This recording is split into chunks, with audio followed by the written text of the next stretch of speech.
Today is launch day for Archvillain Encounters Death and Beyond, and you're at the right place to get everything you need to know. We are the first to go through some final production material, so you'll be able to see the quality of the final products. But first I wanted to hit the most important launch week info that you need to know, because if you're watching this on day one, there are some very good reasons to jump in early. We're talking about early bird rewards. These run for the first 4 days of the campaign, from noon Tuesday, May the 12th, through noon Saturday, May the 16th, Eastern Daylight Time. During that early bird window, the bonuses break down like this. Back 1 box or more and you get a Soul Shard Foil Core D20 for free. Back 4 boxes or more and you get the Soul Shard Foil Core D20 plus a Risen Tyrant miniature, which you can see here.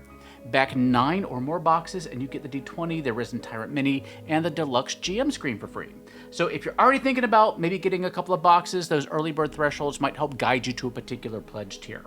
More about the campaign pricing, shipping in a moment, but first let's look at some production materials so you know what to expect. In the last video, I did a deep dive on the Archvillain Mini, so you can use the eye up there in the corner to check it out. But today I've got the Mini for Sepulcrus, and this boy is big. Inside the box, we are going to have a 50-page encounter book, the map, a pack of loot cards, and the tokens. So let's check out this huge-size mini Sepulcrus. Sepulcrus is a Gravelord, an undead demon born from the rage of failed revolutions, the grief of the oppressed, and the bitterness of people who died fighting tyranny but never lived to see justice. He first took shape as a supernatural manifestation of resentment, feeding on the fury of fallen rebel warriors until he could reach into the minds of mortals suffering under King Agathon's rule in the Undying Accord adventure.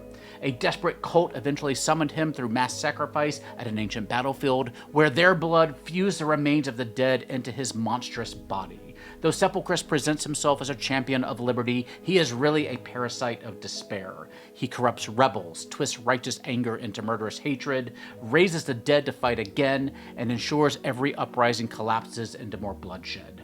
His horde of reckoning once tore through the countryside and reached the capital city, but instead of helping his followers win, Sepulcrus abandoned them to rage, pillage, and die, because their failure fed the cycle of resentment that he craves. Physically, he is a towering figure with that grotesque skull-like face, corpse-stretched flesh, demonic features, a colossal dark blade, and a rune-carved tombstone he uses as both shield and weapon. His lair is the necropolis of malevolence, a corrupted expanse of crypts, mausoleums, restless spirits, and wrathful undead. Sepulcrus does not truly want freedom, justice, or rulership. He wants chaos sustained forever. The map we have here is actually tied to another of the Grave Lords, Archvillain, but you can see the overall quality here. It is single-sided and printed on glossy, heavy paper stock, so you can use wet and dry erase markers on it if you need to mark locations, or auras, or effects, or changes to the landscape. It measures 23¼ inches by 33 inches. That's about 58 centimeters by 84 centimeters. And here's a look at the tokens and cards that come in one of the boxes. The cards measure 5 inches by 2½ inches. They feature the gorgeous art on one side and the item descriptions on the other. The tokens are single-sided and made of cardboard. And here is a little peek inside one of the booklets. It measures 6 by 8 inches, has 50 pages, and is chock full of art, stat blocks, and villainous machinations, as we talked about at length in the last video. So let's talk more about the campaign and what you're probably wondering about: price. When these eventually hit store shelves after the campaign, the MSRP for a box is going to be $55. If you just want to try 1 box, the campaign price is $39 per box, so already a pretty good discount. But if you're the kind of GM who looks at this and goes, yeah, I could probably run a bunch of these, the campaign really rewards bundling, and here are the concrete tier prices and what you'll save versus retail later on.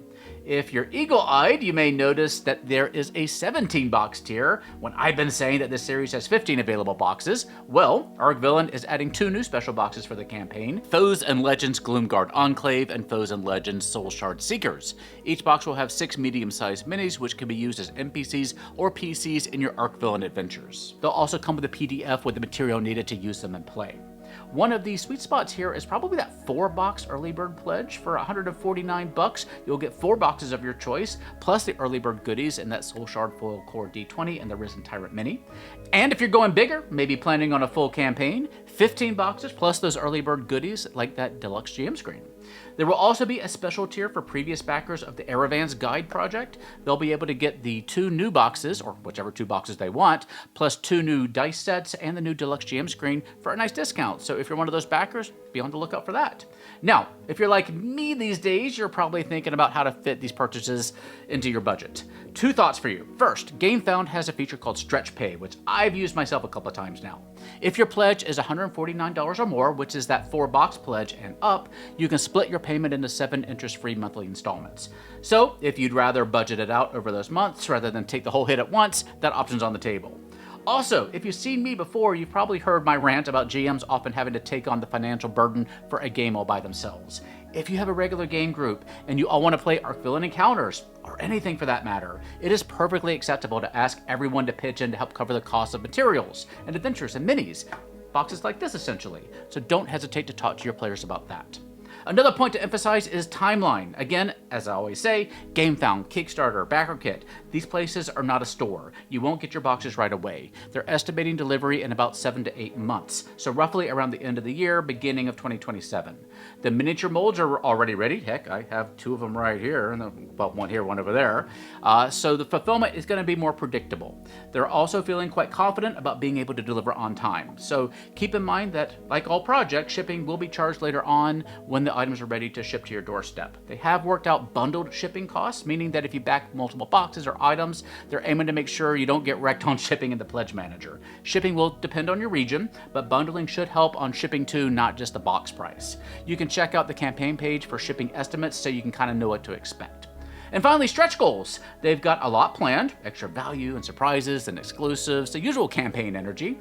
The more the campaign raises as a whole, the more goodies you get, which encourages you to spread the word. And if you back any physical box on Gamefound, you also get its digital equivalents, PDFs, PNGs, STLs that match the box. So you can easily use the map on a VTT or run the adventure module off your tablet or print extra minis at home so you can really terrorize your players. So you're not choosing between physical and digital tiers. If you go physical, you get the digital toolkit as well. So if you're watching this on launch day or shortly thereafter, here's what you need to know. Early bird bonuses for the first 4 days, $39 a box for just 1 box. Bigger savings if you bundle, stretch pay at 4 boxes and up, 7 to 8 month delivery, plus digital equivalents included with the physical boxes, plus all those stretch goals. If you have any questions at all, shoot them my way and I will get you answers. Remember, on Gamefound, you can change your pledge up until the final day of the campaign. So if you're still on the fence, you can back at a lower tier right now to secure those early bird freebies and then raise or lower your pledge in a few weeks after you've learned more and had a little bit more time to consider it. It is shaping up to be a really fun campaign. I'm excited to hear what you think about it. Let me know in the comment section down below. I'll also see you in the comments section over on Gamefound, and I'll probably see you here in a few weeks in the middle of the campaign. But for now, please stay safe, have fun, love each other, and I'll see you next time at the Gallant Goblin.